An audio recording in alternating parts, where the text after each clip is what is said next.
আমার কথা একটাই, আমার যেসব ভাইদেরকে গুম করা হয়েছে বা যারা এখনো পর্যন্ত নিখোঁজ তাদেরকে আমরা ফিরে চাই। আর আমার যেসব ভাইদের এতদিন মারা হয়েছে ভাই বোনদেরকে, তাদের মূল্য কে দেবে? সরকার তো দিবে না। এই জন্য যে উচ্চ পর্যায়ে যে সমস্ত মন্ত্রী বিষয় যে হোক না কেন তাদেরকে পদত্যাগ করতে হবে। আমরা চাই না তাদেরকে। তারা থাকলে আমাদের কোনো নিশ্চয়তা নাই। আর আমাদের স্টুডেন্টদের আমাদের পুরো সেফটি দিতে হবে। আমরা রাস্তায় বেরোতে পারছি না, আমাদের যখন তখন ভয় দেখানো। আমরা চাই আমাদের নিশ্চয়তা। আমরা যদি এখন কিছু হয়ে যায় তাহলে কি ওরা দায়প্রণ দেবে? যত পুলিশ আছে আমাদের পদত্যাগ চাই। কারণ পুলিশদের জন্য আমরা আজকে নিজেরা নিজেদের সেফটি খুঁজে পাচ্ছি না। এসব পুলিশ তো চাই না, প্রশাসন তো চাই না। প্রশাসন হচ্ছে গিয়ে জনগণের বন্ধু, সেখানে প্রশাসনের জন্য আমরা মরতে হইতেছে। আমাদের প্রত্যেকটা ভাইকে প্রশাসন মারতেছে আর আমাদের ভাইদেরকে গুমও করে রাখছে। আমরা অত কিছু বুঝি না। আমাদের শিক্ষা প্রতিষ্ঠানগুলো খুলে দাও। আমার দাবি হচ্ছে স্কুল কলেজ বিশ্ববিদ্যালয় আপনারা দ্রুত খুলে দিন। তারপরে হচ্ছে আমার ভাই বোন যারা রক্ত দিয়েছে তাদের রক্তের মূল্য দিতে হবে।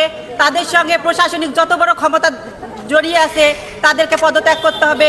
সে বাংলাদেশে যত উদ্বোধন কর্মতা ছাত্রদের উপরে যত নির্যাতন নিপীড়ন আমরা হয়েছি, আমাদেরকে নিরাপত্তা বজায় রেখে আমাদেরকে শান্তিপূর্ণভাবে আন্দোলন করতে দিতে হবে। বৈষম্য বিরোধী শিক্ষার্থীদের ব্যানারে লালমনিরহাটে প্রতিবাদ সমাবেশ অনুষ্ঠিত হয়েছে। সমাবেশে বৈষম্য বিরোধী আন্দোলনে সমন্বয়কদের নিঃশর্ত মুক্তি, বিশ্ববিদ্যালয়গুলোর ক্যাম্পাস খুলে দেওয়া এবং শিক্ষার্থী নিহতর ঘটনায় দোষীদের বিচার দাবি সহ নানান দাবি তোলা হয়।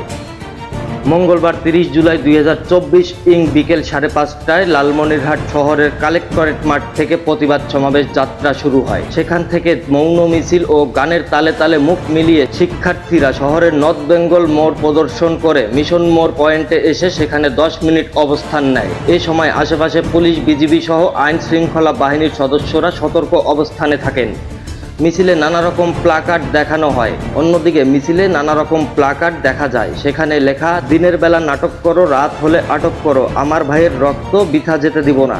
এরপর মিছিলটি জেলা পরিষদ মিলনায়তন পুরাতনের সামনে গিয়ে শেষ হয়। সেখানে স্লোগান দেন নেতারা। অন্যদিকে প্রতিবাদ কর্মসূচি শেষ করার আগে নেতারা জানান কেন্দ্র ঘোষিত যে কোনো কর্মসূচি তারা জানার সাথে সাথে লালমনিরহাটে পালন করবে এবং কর্মসূচিতে সকলকে স্বতঃস্ফূর্তভাবে অংশ নেওয়ার আহ্বান জানানো হয়। Anisul Rahman Rajib, update TV online, Lalmonirhat.